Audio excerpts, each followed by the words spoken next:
আরবরা কুলক্ষণের মাস মনে করত।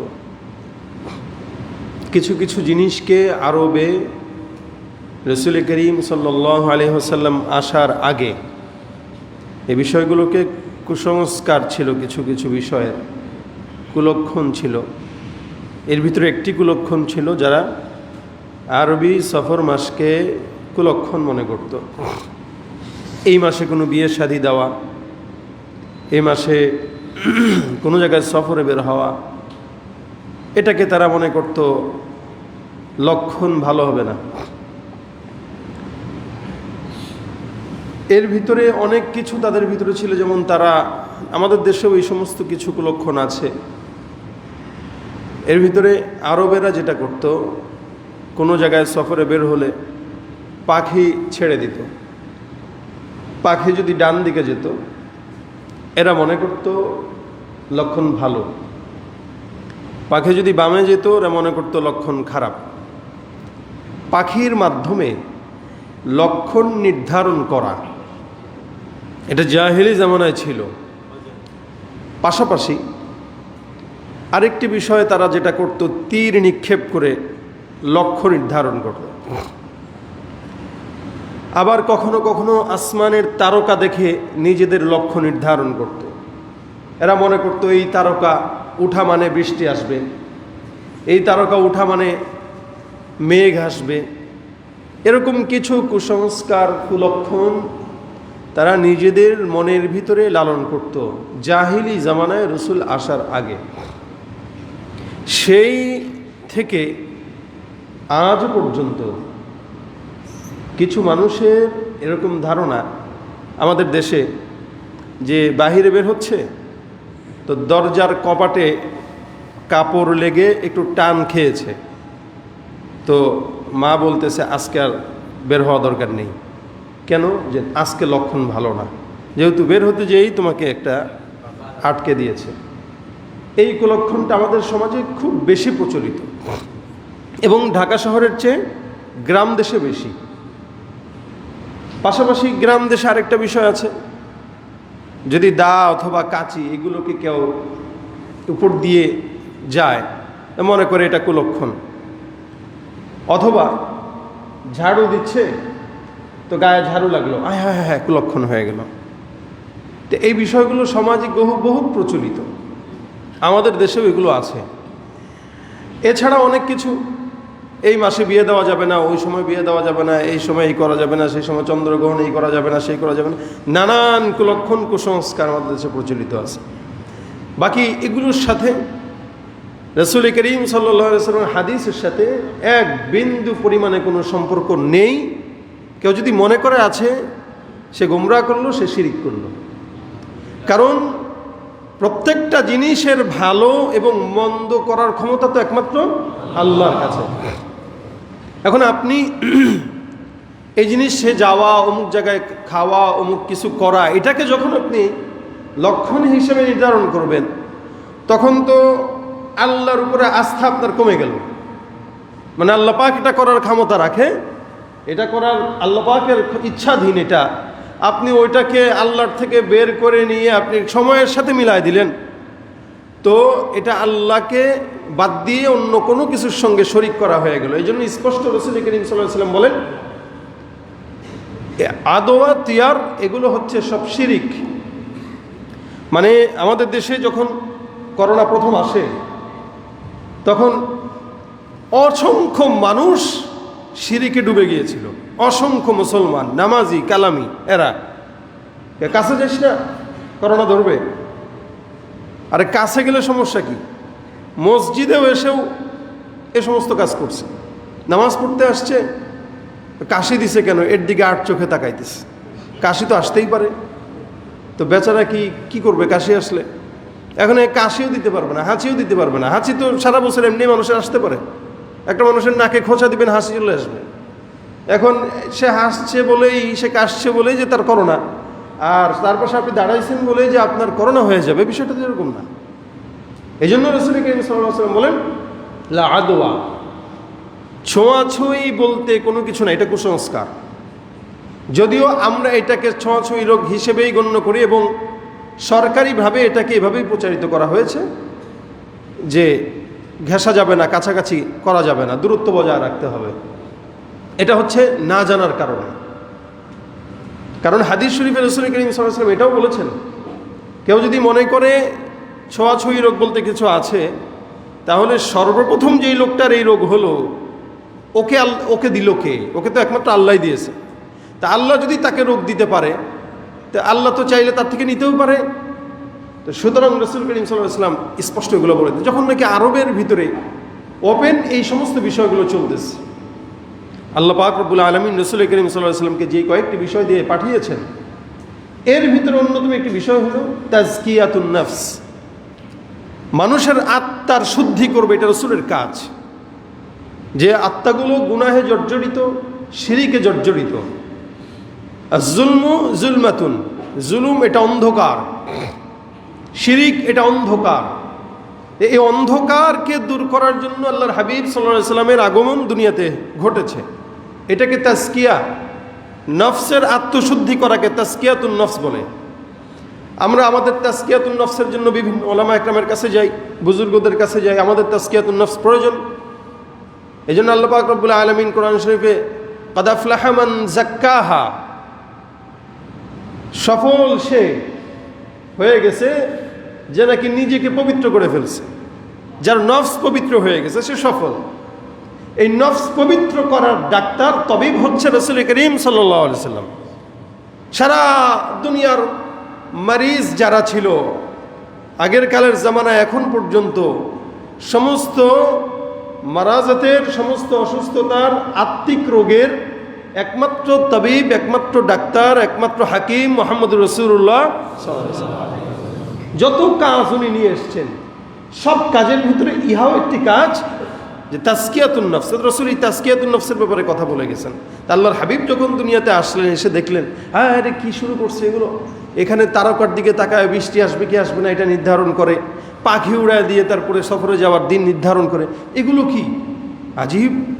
তো রাসূল করিম সাল্লাল্লাহু আলাইহি ওয়াসাল্লাম তখন দ্ব্যর্থহীন কণ্ঠে এই হাদিস বর্ণনা করেন, লা আদওয়া ওয়ালাতিয়ারা ওয়ালা সাফারা ওয়ালা হামাতা, এগুলো কিচ্ছু না ইসলামে।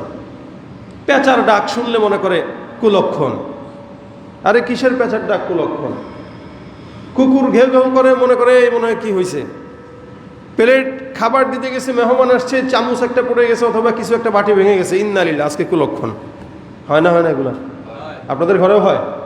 হইলে বিবিদেরকে এগুলো নিষেধ করবেন। শিরিক কাজ থেকে বেঁচে থাকা দরকার। এগুলো কুফরি, এগুলো শিরিকি। প্লেট ভাঙতেই পারে, একটা চামচ পড়তেই পারে, এইটার সাথে মেহমান কুলক্ষণ, এটা মানে কি? এগুলো তো অযথা। এই জন্য রাসূল করিম সাল্লাল্লাহু আলাইহি ওয়াসাল্লাম বলেন এগুলো হচ্ছে শিরিক, এগুলো কোনো কিচ্ছু নেই ইসলামে। পেঁচার ডাক কোনো ক্ষতি না, পেঁচার মতো ডাকবে, এটা একটা পশু, ডাকতেই পারে। তো সে ডাকলেই ক্ষতি কি? কুকুর ডাকতেই পারে, ক্ষতি কি? হ্যাঁ, কুকুর আজানের সময় ডাকে, সেটা ভিন্ন হিসাব, সেটার একটা আলাদা ব্যাখ্যা আছে, ভিন্ন হিসাব এটা। বাকি এছাড়া কোনো কিছুর ডাক, কোনো কিছু কখনোই কোনো কুলক্ষণ, কুসংস্কার নয়, এগুলো স্পষ্ট হারাম, শিরিক। এবং রাসূল বলেন এই তুয়ারা এবং ওয়ালা হামাতা ওয়ালা আদওয়া যা কিছু আছে এগুলো তো নাই, বরং ওই যে সফর মাসকে তারা কুলক্ষণ মনে করতো, সফর মাসে এই করতো। এই জন্য রাসূল এটাও বলেছেন যে সফর মাসটাও কেউ যদি মনে করে এটা কুলক্ষণ, সে গুনাহ করলো, কুফরি করলো, শিরিক করলো। আল্লাহ কর্তৃক নির্দিষ্ট ইন্না ইদ্দাতাশ শুহুরি ইনদাল্লাহি 12 শাহরা, আল্লাহ কর্তৃক নির্দিষ্ট মাস কয়টি? 12টি। এই 12টি মাস যদি কুলক্ষণ হতো আল্লাহ পাক দিত না।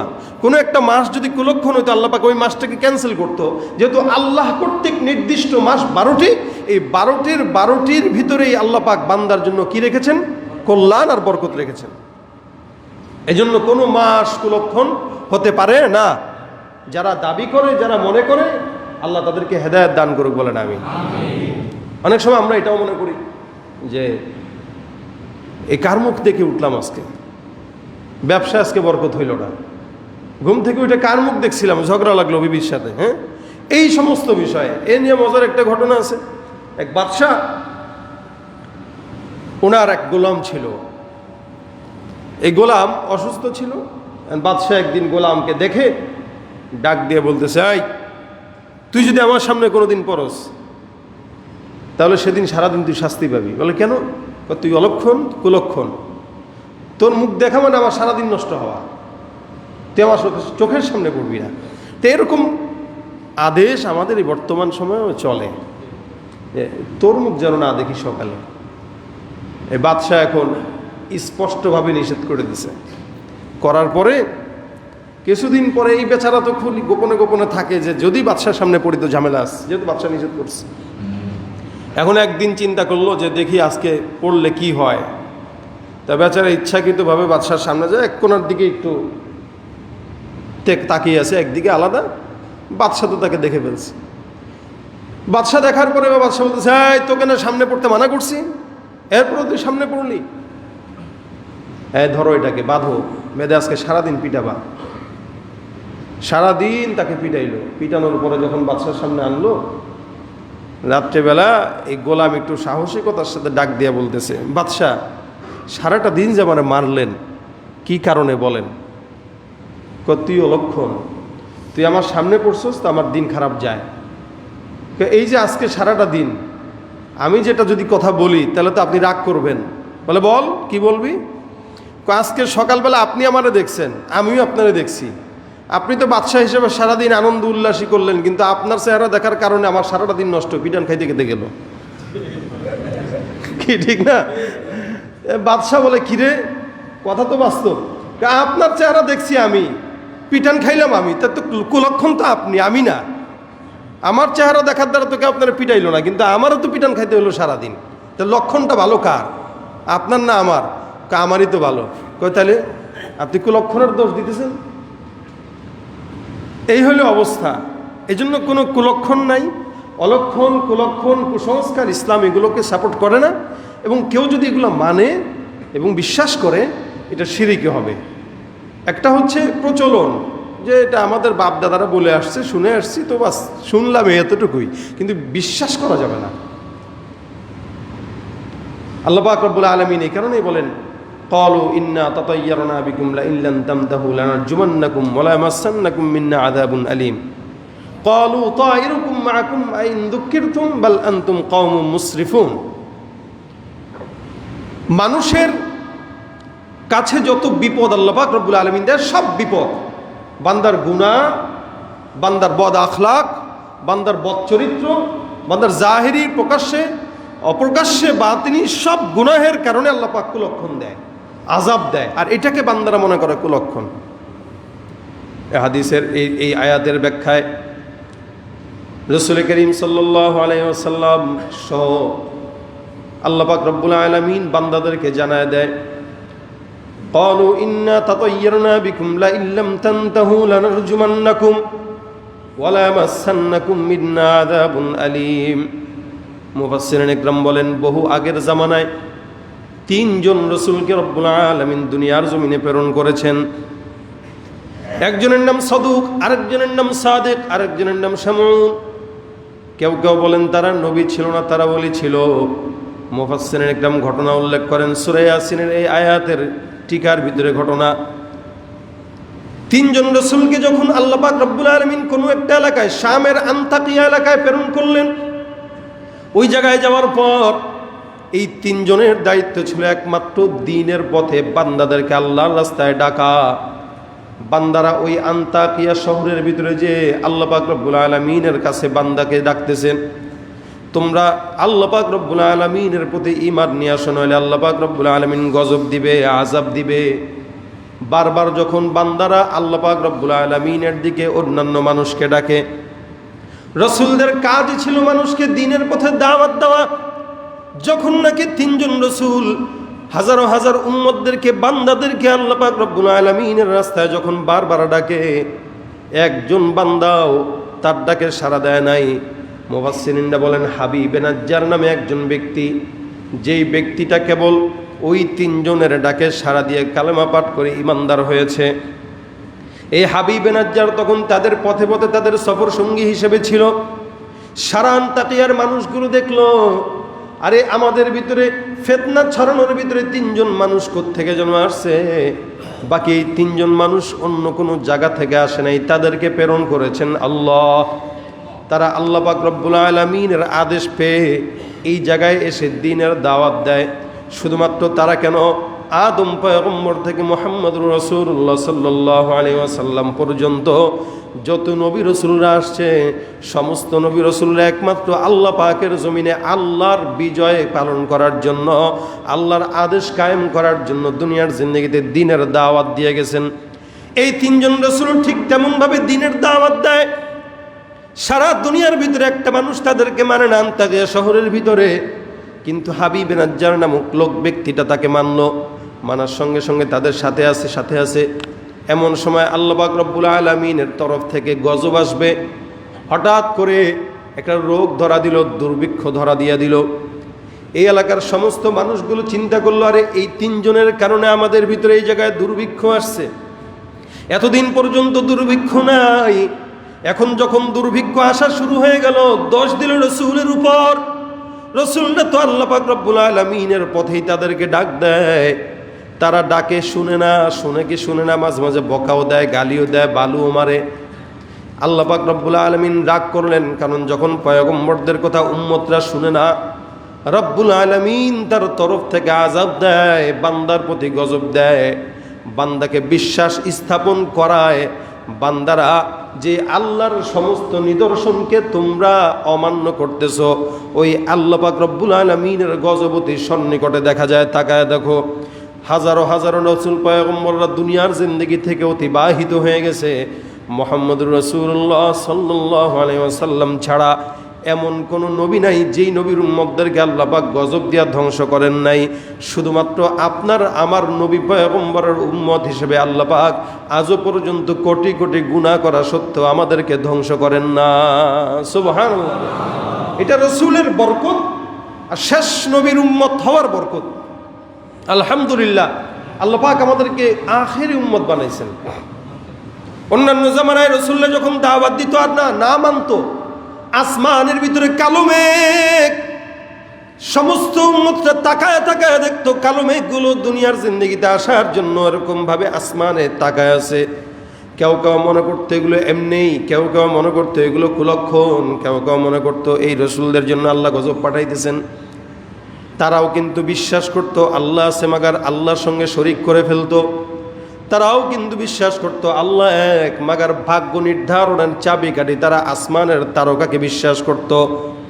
আল্লাহ পাক রব্বুল আলামিন বলেন, কেউ যদি আমাকে মানো, বিশ্বাস করো, একদম শুরু থেকে শেষ পর্যন্ত একটা কথাও অন্য কারো দিকে আর নেওয়া যাবে না। নির্দ্বিধায় বিনা হিসাবে একমাত্র এক কথা বলতে হবে, লা ইলাহা ইল্লাল্লাহ। একমাত্র আল্লাহ ছাড়া কেউ নাই।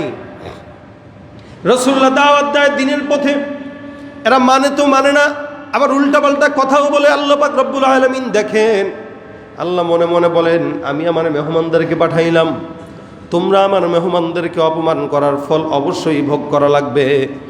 হাবিবে নাজ্জার এদের সঙ্গে সবসময় থাকে, কারণ সেও জানে এই এলাকার মানুষগুলো বড্ড খারাপ, যে কোনো সময় তাদেরকে হত্যা করে ফেলবে।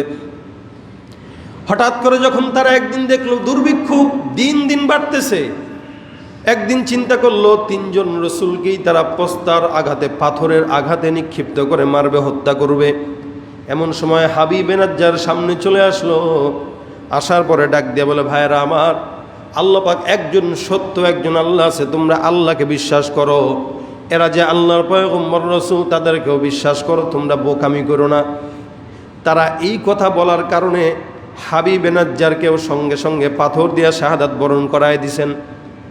আল্লাহ পাক রব্বুল আলামিন তাকেও শাহাদাতের মর্যাদা দিয়া জান্নাত পর্যন্ত নিয়ে গেছে। এরপরে 3 জনকেও হত্যা করলো। আল্লাহ পাক রব্বুল আলামিন আয়াত নাজিল করে, ক্বালু ইন্না তাতায়্যারনা বিকুম লা ইল্লাম তানতাহু লানারজুমান্নাকুম ওয়া লা ইয়ামাসসান্নাকুম মিন্না আযাবুন আলীম। এরা বলতেছিল, আরে তোমরা আমাদের জন্য দুর্ভোগ, তোমরা এতদিন ছিলে না, কোনো কিছু হয় নাই, এখন তোমরা আসছো, আমাদেরকে আযাব আসতেছে, আমাদের কাছে গজব আসতেছে, তোমরাই তো দুর্ভিক্ষের কারণ। আল্লাহ পাক রব্বুল আলামিন বলেন, না না, ক্বালু, তাইরুকুম মাকুম আইন যুক্কিরতুম বাল আনতুম কওমুম মুসরিফুন। এই তোমরা তোমাদেরকে আমাদেরকে দুর্ভিক্ষ মনে করো, আমাদেরকে যতই কিছু মনে করো না কেন, তোমাদের এই সমস্ত আযাব আর গজব যা তোমরা দেখো এগুলোই তোমাদের হাতের কামাই। এই জন্য আল্লাহ পাক আরেক আয়াতে বলেন, মা আসাবাকুম মিন মুসিবাতিন ফাবিমা কাসাবাত আইদিকুম ওয়া ইয়াফু আন কাসীর। বান্দা যা কিছু করুক না কেন সব কিছু বান্দার হাতের কামাই, দুহাতের ফসল, দুহাতের কামাই। এগুলো বান্দা গুনাহ করে, যার কারণে গুনাহের কারণে আল্লাহ পাক আযাব হিসেবে, গজব হিসেবে দুর্ভিক্ষ দেয়, আযাব হিসেবে মহামারী দেয়, আযাব হিসেবে কষ্ট দেয়, আযাব হিসেবে বৃষ্টি বর্ষণ হতেই থাকে, রোদ উঠতেই থাকে। এগুলো সব হচ্ছে বান্দার গুনাহের হাতের কামাই, এছাড়া অন্য কোনো কিছু না। আল্লাহ পাক এটা জানায় দিলেন। এই জন্য রাসূল করিম সাল্লাল্লাহু আলাইহি সাল্লাম বলেন, কেউ যদি এটা মনে করো যে এই সমস্ত কিছু অন্যদের কারণে হচ্ছে, না, এগুলো ভুল। বরং আল্লাহ পাকই এগুলোকে দেয়, আল্লাহ পাকই এবার আযাবকে উঠায় নেয়। আল্লাহ আযাব আর গজব কখন দেয়? রাসূল বলেন, যখন বান্দার গুনাহ বেড়ে যায় তখন আযাব আর গজব দেয়। এই কারণে তাজকিয়ায়ে নফস রাসূলের একটা আদেশ ছিল, একটা কাজ ছিল। এটা রাসূলের কাজ, বান্দার অন্তরকে পরিচ্ছন্ন করত। কুলক্ষণ তো ইসলামে নাই। বাকি রাসূল করিম সাল্লাল্লাহু আলাইহি ওয়াসাল্লাম একটা কথা বলেছেন, সেটা হলো কোনো বিষয়কে ভালো দিকে নেওয়া, ভালো দিকে টেনে নেওয়া। অর্থাৎ বান্দার কোনো, যেমন আমাদের সমাজে কিছু মানুষ আছে ব্যবসা বাণিজ্য করে, তো এখন আরেকজন বলে, ভাই আপনার ব্যবসা তো মাশাআল্লাহ প্রতিদিন 1 লাখ টাকা কামান। এখন সে 1 লাখ কামায় না, বাকি সে কামায় 50,000। সে বলতেছে প্রতিদিন তো 1 লাখ কামান। আর আপনি বললেন, দূর মিয়া কি বলেন, 1 লাখ কই, 20,000ও কামাইতে পারি না। না, এটা না। এই জন্য রাসূল বলেন, কেউ যদি বলে যে আপনি তো 1 লাখ কামান, আপনি বলবেন, আল্লাহ আপনি কবুল করেন। কারণ বান্দার কখন কোন কথা কবুল হয় এটা তো আল্লাহ জানে। এত এমন সময় সেই কথাটা বলছে যে সময়টা কবুলের সময়, আপনি আমিন বলছেন তো কবুল হয়ে গেছে। এই জন্য কেউ যদি বলে, আরে মিয়া আপনি তো কামাইতেছেন, বলে আল্লাহ আপনার কথাকে আল্লাহ কবুল করুক। দেখবেন দ্বিতীয়বারও যদি হিংসুটে হয় আর বলবে না এই কথা, আর হিংসুটে না হইলে বলবে। কেউ যদি বলে, ভাই আপনি তো এই করে ফেলতেছেন, সেই করে, হ্যাঁ আলহামদুলিল্লাহ করতেছি, ভাই দোয়া করেন আল্লাহ আপনার কথায় বরকত দান করুক, এভাবে বলে দিবেন। কারণ আল্লাহ পাকের প্রতি নেক ধারণা রাখা এটা বান্দার কর্তব্য, নেক ধারণা রাখা।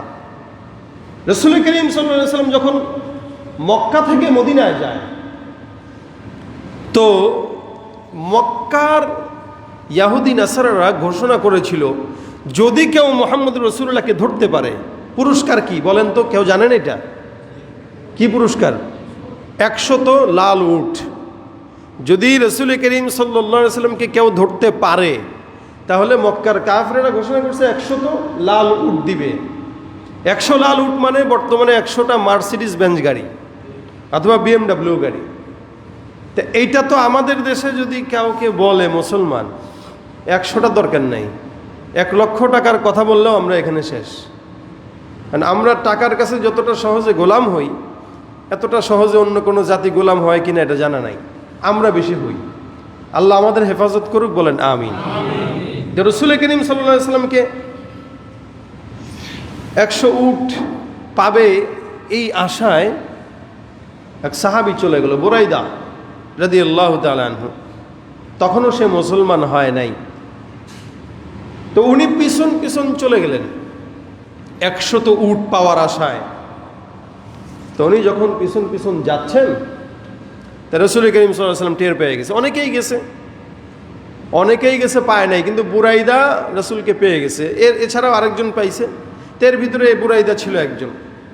তা বুরাইদা যখন রাসূল সাল্লাল্লাহু আলাইহি ওয়াসাল্লামের কাছাকাছি গেল, যাওয়ার পর রাসূল বলেন, এই কেন আসছো? বলে 100 লাল উট আপনাকে ধরে দিতে পারলে। আচ্ছা নাম কি তোমার? তো সে বলতেছে বুরাইদা। তা রাসূল বলতেছেন, মাশাআল্লাহ বুরাইদা নামটা তো ভালো। বুরাইদার মূল মাদ্দা হইল আরবিতে বা রা দাল, আর বারদুন মানে ঠান্ডা।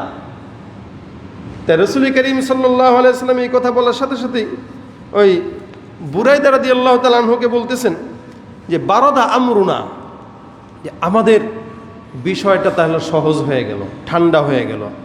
মানে কোন বিষয়? এই লোকটা যে রসুলকে 100 উটের বিনিময়ে ধরতে গেল, এই বিষয়টা এতক্ষণ কঠিন ছিল। দেখেন রসুল নেক ধারণা করতে বলছেন কিভাবে। বিষয়টা যেহেতু কঠিন ছিল, এখন নাম শুনছেন কি? বুরাইদা, আর এটার অর্থ হইল ঠান্ডা করা। এই জন্য রসুল বলতেছে বারাদা আমরুনা, যাক আমাদের বিষয় ঠান্ডা হয়ে গেছে। এটা রসুলের নেক ধারণা ছিল। দেখেন নামের কিন্তু একটা আসর পড়ে। এই কারণে আমি আগেও আপনাদেরকে বলেছি, নাম যদি রাখা হয় তাহলে নাম রাখবেন এরকম নাম যেই নামের আসর ভালো। এমন নাম রাখছেন যেই নামের কোনো অর্থ নাই, এমন নাম রাখছেন যেই নামের অর্থ আছে মাগার খারাপ। দেখবেন নাম যেমন ওর আসরও তেমন। এখন রসুল বলতেছেন বারদা আমরুনা, আমাদের বিষয় ঠান্ডা হয়ে গেছে। আচ্ছা তুমি কোন বংশের? তা সে বলতেছে আমি হচ্ছে আসলামী বংশের। তা রসুল বলতেছেন আসলাম না, যাক আল্লাহ পাক আমাদেরকে নিরাপদ রেখে দিছে এখন। কেন?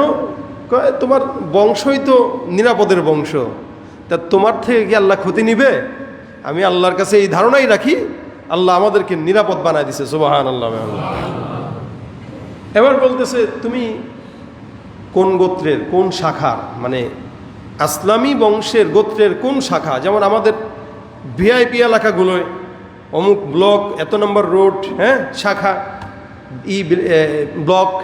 তো সেই ক্ষেত্রে তখন আরবে গোত্রের একটা ব্যাপার ছিল। তো গোত্রের শাখা ছিল, প্রশাখা ছিল। তা রসুল করিম সাল্লাল্লাহু আলাইহি ওয়াসাল্লাম জিজ্ঞাসা করে বলতেছেন তুমি কোন শাখা? তা সে বলতেছে আমি সাহাল শাখার, আসহাল শাখার। তা আল্লাহ রসুলদা বলতেছেন যাক, সাহাল শাখার যেহেতু আল্লাহ পাক রব্বুল আলামিন আসহাল আমাদের সব কিছু এখন সহজ করে দিবে এবং আমরা এখন সব কিছু নিরাপদ। মানে সাহাম শাখার ছিল। তা রসুল বলতেছেন যে তোমার যে সাহাম শব্দের অর্থ হইল তীর, যে খারাজা সাহমা। আল্লাহ রসুল বলতেছেন তোমার থেকে যেই বদ্দিনের তীর ছিল, এই তীরটা বের হয়ে গেছে। আমি আশা করি তুমি মুসলমান হয়ে যাবা। সুবহানাল্লাহ। রসুল তিনটা নামের তিনটা ব্যাখ্যা দিলেন। প্রথমটার ব্যাখ্যা দিলেন যে যেহেতু তুমি আসছো আমাকে ধরার জন্য 100 লাল উট পাওয়ার আশায়, কিন্তু তোমার নাম তো ঠান্ডা, তোমার নামের সাথে তো তোমার কাজের মিল নাই, এই জন্য আল্লাহ পাক আমাদের বিষয়টাকে ঠান্ডা করে দেবে ইনশাআল্লাহ, আমি এটা আশাবাদী। এরপরে যেহেতু তোমার বংশটাও সাহাল বংশের, সালিম বংশের, মাশাআল্লাহ সব কিছু সহজ হয়ে যাবে। আর তোমার শাখাটা যেহেতু তীর বংশের, তাহলে তোমার তীর যেটা ছিল বদ্দিনের, এটা বের হয়ে গেছে, এখন তুমি দিনদার হয়ে যাবা। এই তিনটা কথা বলার পরে এবার সে বলতেছে আচ্ছা তুমি কে একটু বলো তো। কারণ এখন আমাদের জামানায় নাম আমাদের অনেকে না জানলেও চেহারায় আমাদেরকে অনেকে চিনে, কিন্তু আগের কালের জামানায় নামে সবাই চিনতো, মাগার চেহারায় চিনতো না। কারণ হযরত ওমর ফারুক রাদিয়াল্লাহু তাআলা রাত্রেবেলা বের হয়ে যেতেন ছদ্মবেশে, খুব সহজে বের হয়ে যেতে পারতেন। এখন আমরা রাস্তাঘাটে চলতে ফিরতে খুব কষ্ট হয়ে যায়। মানুষ নাম না জানলেও চেহারায় চিনে, কিন্তু তখন চেহারা চিনতো না, মাগার নাম সবাই জানতো যে ওমর ফারুক একজন আছে। এই জন্য হযরত ওমরে মাঝে মাঝে রাত্রেবেলা বের হয়ে যেতেন, যে মানুষের সাথে কথা বলতেছেন, একটা গরিবের সঙ্গে কথা বলতেছেন, সে নিজেও জানে না যেটা ওমর, অথচ কথা হয়ে যাচ্ছে। হযরত ওমর বলতেন কেমন আছেন, কি আছে, কি খাচ্ছেন না খাচ্ছেন, পরিবারের কি অবস্থা? না আলহামদুলিল্লাহ, ওমর ফারুক ক্ষমতা আসার পর থেকে অনেক শান্তিতে আসছে। হযরত ওমর শুনতেন, ওমর মনে মনে ভাবতেন আরে তুই যদি জানতে আমি নিজেই ওমর। হ্যাঁ, তো চেহারায় না চিনতেন কিন্তু নামে চিনতেন সবাই।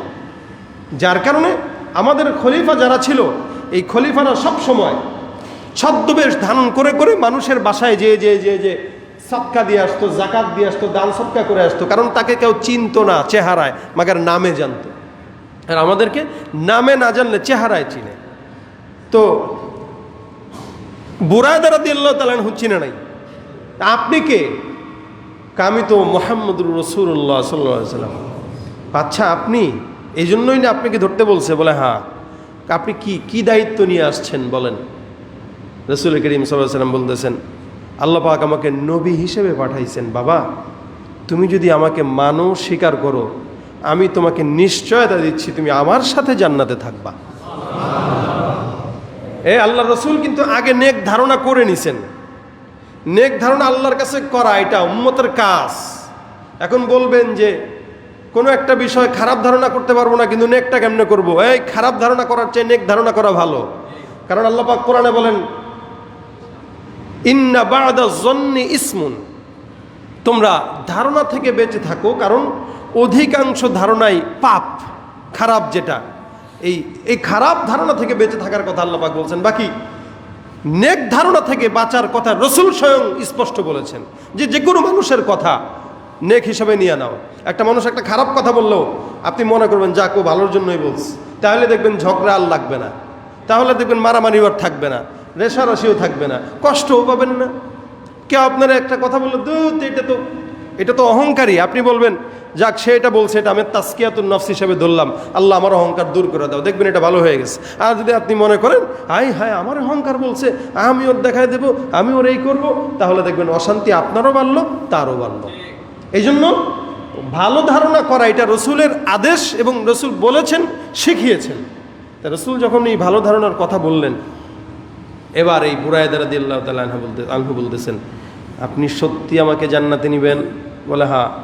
আমি যে লাল উট টুট এগুলো পাইছি, মানে এখন যা কিছু দেখছে, যা কিছু দুনিয়াতে আছে, তার কাছে সব কেমন যেন এখন ছোট হয়ে গেছে। রাসূল কারীম সাল্লাল্লাহু আলাইহি ওয়াসাল্লাম বলেন, বিনা হিসাবে জান্নাতে তুমি আমি রসুলের সাথে থাকবা, যদি তুমি আমি রসুলের এই কালেমা গ্রহণ করো।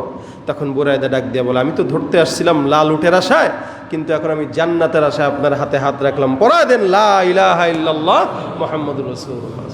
এই যে রসুল নেক ধারণা করলেন, এই নেক ধারণার ফল আল্লাহ দিছেন না দেন নাই? দিছেন।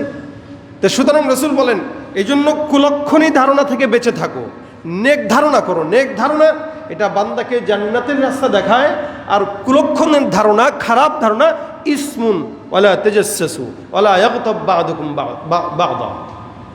যত ধারণা খারাপ, যত উল্টাপাল্টা খারাপ ধারণা, বদজন, আমরা মানুষের সঙ্গে মিশি না। আমাদের সমাজে আমরা মানুষের সাথে না মিশেই খারাপ ধারণা করি। একজনকে দূর থেকে দেখি, তার চলচলন দেখি, তার স্ট্যাটাস দেখি, এগুলো দেখেই তার ব্যাপারে একটা মন্তব্য করি, ও সে তো এই, অথচ তার সাথে মিশি নাই আমি কখনো, এমন কথাও তার সঙ্গে আমি কখনো বলি নাই যে সে এই বিষয়টা, মানুষটা এমন, বা সে এই কাজটা করলো, আগে তার সাথে একটু কথা বলি না, সে কেন করছে, অবশ্যই তার কাছে যুক্তিযুক্ত কারণ আছে। কোনো কিচ্ছু না বলেই হট করে একটা খারাপ ধারণা আমরা করে ফেলি, আর ওই খারাপ ধারণাটা আমার জাহান্নামে যাওয়ার কারণ হয়। এই জন্যই আল্লাহ পাক বলেন, খারাপ ধারণা থেকে বেঁচে থাকো, এটা অন্যায়, এটা পাপাচার। রসুল বলেন, ওই কুলক্ষণ থেকে বাদ দিয়ে নিজেদেরকে নেক ধারণায় প্রবেশ করা, কারণ কুলক্ষণ আল্লাহর পক্ষ থেকে আসে, এবং বান্দা যেই নেক ধারণা রাখে ওইটাও আল্লাহর তরফ থেকেই আসে। এখন এই জন্য রসুল করিম সাল্লাল্লাহু আলাইহি ওয়াসাল্লাম এগুলোর শিখার সবক দিয়ে গেছেন, লা আদওয়া ওয়ালাতিয়ারা, এগুলো কোনো কিছু নাই সমাজের ভিতরে। তাসকিয়াতুন নফস যা হয়, বান্দার অন্তর পবিত্র থাকা না থাকার কারণেই হয়। বান্দার গুনাহ বর্তমানে জাহিরি বাতিনি গুনাহ বাড়তেছে। হাদিস শরীফে রসুল বলেন, খুব বুঝেন কথাটা, রসুল করিম সাল্লাল্লাহু আলাইহি ওয়াসাল্লাম বলেন, দুই ব্যক্তি ছাড়া আল্লাহ পাক অন্য ব্যক্তিদেরকে সহজে মাফ করে দেয়। এর ভিতরে ওই দুই ব্যক্তি কারা? এক নম্বরে কেউ প্রকাশ্যে গুনাহ করলো, আর দুই নম্বর হচ্ছে গোপনে গুনাহ করছে ঠিক, কিন্তু মানুষের কাছে বলে বেড়াইছে। আপনি একটা গোপনে গুনাহ করলেন, হয়ে গেল, তা হয়ে যাওয়ার পরে এবার বন্ধুদের আড্ডায় বসে, আমি তো এটা করছিলাম, এর মজা করে বলতেস, এই আনন্দের সাথে বলতেস। এই বলাটা জাহান্নামে যাওয়ার বড় কারণ। কেন? এই গোপনের গুনাহটা এতদিন পর্যন্ত কেউ জানতো না। যখনই আপনি একজনকে বলে দিলেন, তা আপনার একটা সাক্ষী বেড়ে গেল। তা আপনি যখন জান্নাতে যাবেন, এই বান্দা তো পিছন থেকে আইসা আল্লাহর দ্বারা বলবে, আল্লাহ আমি কি অপরাধ করছি? তাহলে সে তো গুনাহ করছিল, ওইটা বলে কোনটা? কয় যে আমারে বলছিল তো, সে কোন জায়গায় কি করছিল তা আমারে বলছিল, আমি সাক্ষী, তারা জিজ্ঞেস করেন। আল্লাহ বলবো, আরে আমি তো গোপনে গোপনে জানতামই তুই এই গুনাহ করছিস, তা আমি তো তোরা মাফি করে দিয়েছিলাম, তুই এটা তো বইলেই পেঁচটা লাগাইলি। এই জন্য যুবক যারা গোপনের গুনাহ করেন, আপনাদেরকে বলি, গোপনে গুনাহ হয়ে গেছে তো আল্লাহর কাছে মাফ চেয়ে নেন, আল্লাহ ক্ষমা করে দেন, আল্লাহ মাফ করে দিবে। কিন্তু এই গুনাহকে ক্রেডিট মনে করে অন্যকে বলতে যাওয়া কোনো প্রয়োজন নাই, কোনো দরকার নাই। কেউ যদি আপনাকে জেরাও করে, হ্যাঁ আপনি এটা করছেন, না করছেন চেহারা বলেন, না করি নাই, বাস করি নাই, সোজা কথা। কারণ আমি গুনাহ করলেও তোমার বলবো আমি করছি, এটা আমার হিসাব, আর আল্লাহ পাক রব্বুল আলামিনের হিসাব, বাস আমি আল্লাহর কাছে ক্ষমা চাইছি, আল্লাহ মাফ করে দিবে। কিন্তু বলে বেড়ানো, এই জন্য হাদিস শরীফ রাসূল বলেন, গোপনে গুনাহ করে কাউকে বলে বেড়ানো এবং প্রকাশ্যে গুনাহকারী এদেরকে ছাড়া অন্য যারা আছে আল্লাহ পাক ওই গুনাহগুলো সহজে ক্ষমা করে দেন। এজন্য গুনাহ প্রকাশ্যে বর্তমানে হচ্ছে, প্রকাশ্যে গুনাহ হচ্ছে তো হচ্ছে, এবং এটাকে সমাজের ভিতরে এটাকে প্রচার করার জন্য মিডিয়াগুলো উঠে পড়ে লেগে গেছে। আমরা এটাও দেখলাম যে কোন জায়গার কোন মহিলা বাপ ছাড়া সন্তান হওয়াইছে, এটাকে সে ক্রেডিট মনে করতেছে, অর্থাৎ জারদ সন্তান জন্ম দিচ্ছে কিন্তু এটাকে ক্রেডিট মনে করতেছে এবং এটা মিডিয়া ফলো করতেছে। তাহলে এই যে এই সমস্যাগুলো প্রকাশ্যে গুনাহ সমাজে বাড়তেছে, যেগুলো এই প্রকাশ্যে গুনাহ যখন বেড়ে যায় তখন আল্লাহ পাকের তরফ থেকে গজব আর দুর্ভিক্ষ অত্যাচার এগুলো বেড়ে যায়। এগুলো আল্লাহ পাকের তরফ থেকে আসে, আমাদের হাতের কামাই।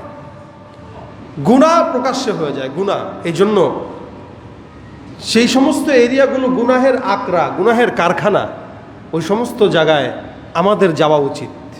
এখন আপনি বলবেন আমরা কেন যাব? যেমন আমাদের তো অধিকাংশ সময় কাজে প্রোগ্রামে কক্সবাজার বা সিলেট বিভিন্ন টুরিস্ট এরিয়াগুলোতে যাওয়া হয়। এই সমস্ত এরিয়াগুলোতে যখন আমরা যাই আমরা দেখি যেখানে মানুষ সমুদ্র দেখে আল্লাহ পাকের শুকরিয়া আদায় করার কথা, যেখানে পাহাড় দেখে আল্লাহ পাকের শুকরিয়া আদায় করার কথা, ওই জায়গায় শুকরিয়া না করে বরং ওই জায়গাগুলোকে গুনাহের কারখানা বানায় ফেলে এই সমস্ত বদ্দিনেরা। এখন এই জায়গায় আপনি যান না, আমি যাই না, তো তারা তো গুনাহের কারখানা বানাবেই। আপনি বলবেন আমি হুজুর মানুষ কেমনে এখানে যাই? আপনারই যাওয়া উচিত। আপনি এখানে যাবেন কারণ এই সৃষ্টি আল্লাহ আপনার জন্য করেছে। আল্লাহ পাক বারবার বলছেন সিরু ফিল আরদি ফানজুরু কাইফা কানা আকিবাতুল মুকাদ্দিবিন, যে দুনিয়ার জমিনে ঘুরো। এখন আমরা ঘুরলে আপনারা বলবেন হুজুর মানুষ কক্সবাজার যায় কেন, সমুদ্রে সৈকতে ঘুরে কেন, এটা কি ধরনের কথা? ওনার মতো একটা আলেম ওখানে যায়, ওখানে সমস্ত উলঙ্গপনা বেহায়াপনা চল, উনি কেন গেল? আমি বলবো আমার যাওয়া উচিত। এই জায়গাটা উলঙ্গপনার জন্য না, এটা ইমানদারদের জন্য। এটা আপনি যান না বলেই তো তারা যায়। আজকে সব উলঙ্গপনা বেহায়াপনা সমুদ্র সৈকতে পাহাড়গুলোতে ভরে গেছে। কেন? টুপিওয়ালারা নাই কেন? বোরকাওয়ালারা নাই কেন? আপনারা আপনাদের বিবিকে নিয়ে যাবেন, বোরকা পরিয়ে যাবেন, কালো বোরকা পরিয়ে যাবেন, সুইমিং পুলে গোসল করবেন, নামবেন। ওই জায়গাটা আপনার জন্য, কারণ এই নিয়ামত আল্লাহ আপনাকে দিয়েছেন ভোগ করার জন্য, তাদের জন্য না। বদ্দিনদের জন্য দুনিয়ার আল্লাহ পাকের নিয়ামত না, ইমানদারদের জন্য আল্লাহ পাকের নিয়ামত। আমরা যাই না, যার কারণে তারা এই জায়গাগুলো গ্রাস করে নিয়েছে। এখন আমি যদি আমার মতো একজন পাগড়িওয়ালা ওখানে যাই, এমনি তাকায় থাকে, আরে এই হুজুর আসলো কেমনে, সে কিভাবে আসলো এখানে, আমার লজ্জায় পড়তে হয়। এজন্য টাকা হইলে একটু ঘুরে আসেন, ফ্যামিলি নিয়ে যান, ওই জায়গাগুলো দেখে আসেন, খুব বেশি বেশি যান, বেশি বেশি সফর করেন। এরকম টুপিওয়ালারা আল্লাহ পাকের নিয়ামতওয়ালা যাওয়া দরকার। পাহাড়ের চূড়ায় উঠবেন, 2 রাকাত সেজদা করেন না ওখানে তারা গুনাহ করে, আর আপনি ওখানে যে 2 রাকাত নামাজ পড়েন, আপনি ওখানে 2 রাকাত নামাজ পড়েন, ওই জমিন আপনার সাক্ষী হয়ে যাবে। জমিন বলবে আল্লাহ সব মানুষ এখানে গুনাহ করে গেছে, একটা বান্দা এখানে এসে 2টা সেজদা করলো, আমি শান্তি বাস। তা আপনি ওই জায়গায় যখন সেজদা করবেন, আরো 1000 মানুষ যখন দেখবে, তখন ওরা চিন্তা করবে আরে এখানে নামাজ পড়তেছে, কেমনে যাই। দুনিয়ার সব জায়গা এভাবে আল্লাহর সেজদার জায়গা বানায় ফেলেন না। তাহলেই তো যারা বদ্দিন, আমি যাদের কথা বলতেছি এরা তো মুসলমানই। এরা মুসলমান হইলেও এরা মুসলমান নামে মাত্র, এদের সমস্ত কাজ ইহুদি নাসারাদেরকেও হার মানায়। এই কারণে আমাদের যাওয়া উচিত এই সমস্ত জায়গায়, কারণ নাফরমানির কারণে আমাদের গজব আসতেছে বেশি। আমরা আল্লাহ পাকের নিয়ামতগুলো দেখবো। আল্লাহ পাক আমাদেরকে আদেশ করেছেন সিরু ফিল আরদ, দুনিয়াতে সফর করো, ঘুরো, সারা দুনিয়া ঘুরো, না হয় বুঝবা না আমার সৃষ্টি কি। তা আমাদের যাওয়া উচিত। আমরা ওখানে গেলে গুনাহ কমে যাবে। আমরা যদি ওখানে বিবিদেরকে নিয়ে পর্দার সাথে সমুদ্র সৈকতে হাঁটাই, গুনাহ কমে যাবে। কেন? কারণ ওরা যখন দেখবে 1000 মানুষের ভিতরে 900 মানুষ পর্দাওয়ালা, আমরা কিভাবে এমনি যাই, আমরা কিভাবে এভাবে যাই, তখন তারাও আসবে ঠিকই, আমাদের মতো করেই আসতে হবে তাদেরও। আমরা বড় বড় রেস্টুরেন্টে যাব, আমরা বুফের রেস্টুরেন্টে যাব, আমরা রুফটপ রেস্টুরেন্টে যাব। কিভাবে? বোরকার সাথে আমার বিবিকে নিয়ে যাব, পাগড়ি একটা লাগায় যাব, যেন তারা বুঝে এই জায়গাগুলোতে আমরা না, ওলামা একরামরাও আসে, ইমানদাররাও আসে। এটা যাওয়া উচিত। এখন আপনারা কি মনে করতেছেন জানি না, কিন্তু এই জায়গাগুলো আমাদের জন্য, আর তাদের গুনাহের কারণে আমাদের উপরে আল্লাহ পাক আযাব বাড়িয়ে দিচ্ছেন। আমরা মনে করি ওই জায়গায় যেতে কষ্ট লাগে, টাকা খরচ হয়, মানুষ কি মনে করবে, না, এগুলো মুছে ফেলেন মাথা থেকে। খুব বেশি খরচ হয় না। আল্লাহর দুনিয়া দেখেন, এবং গুনাহগার যারা এদেরকে ওখান থেকে সরায় দেন। সমুদ্রের পাড় থেকে গুনাহগারদেরকে সরায় দেন, পাহাড়ের চূড়া থেকে গুনাহগারদেরকে সরায় দেন, ওই জায়গায় ইমানদারদের ঘাঁটি বানান। সমুদ্রের সৈকতটাকে ইমানদারদের ঘাঁটি বানান, তারা থাকবে, আসবে, সমস্যা নাই, কিন্তু আপনারাও যান, কারণ আপনারা ওখানে যেয়ে বলবেন সুবহানাল্লাহ, আর তারা ওখানে যেয়ে একজন একজনকে ভালোবাসার প্রপোজ করে। এটাই হয়। এই জন্য এই জায়গাগুলোকে আবাদ করেন, আল্লাহ পাকের নামের সাথে আবাদ করেন, তাহলে আল্লাহ পাকের আযাব, গজব, এই সমস্ত জিনিস থেকে আমরা রেহাই পাবো ইনশাআল্লাহ। আল্লাহ পাক এই জগতে সফর মাস, যেহেতু অনেকে মনে করে সফর মাসে কুলক্ষণ হয়, তা আমরা এই কুলক্ষণ থেকে বেঁচে থাকব। আমাদের নফসকে আত্মার পরিশুদ্ধিতা দিয়ে, আমরা নফসকে ঈমান আর আখলাক দিয়ে পরিশুদ্ধ করব, বেদাত থেকে, শিরিক থেকে, কুসংস্কার থেকে হেফাজত করব। আল্লাহ আমাদেরকে হেফাজত রাখার তৌফিক দান করুক। আল্লাহ নেক কারের সাথে, আল্লাহ ঈমানের সাথে আমাদেরকে হায়াত দান করুক, বলেন আমিন। সকলে 4 রাকাত সুন্নাত আদায় করে নিন।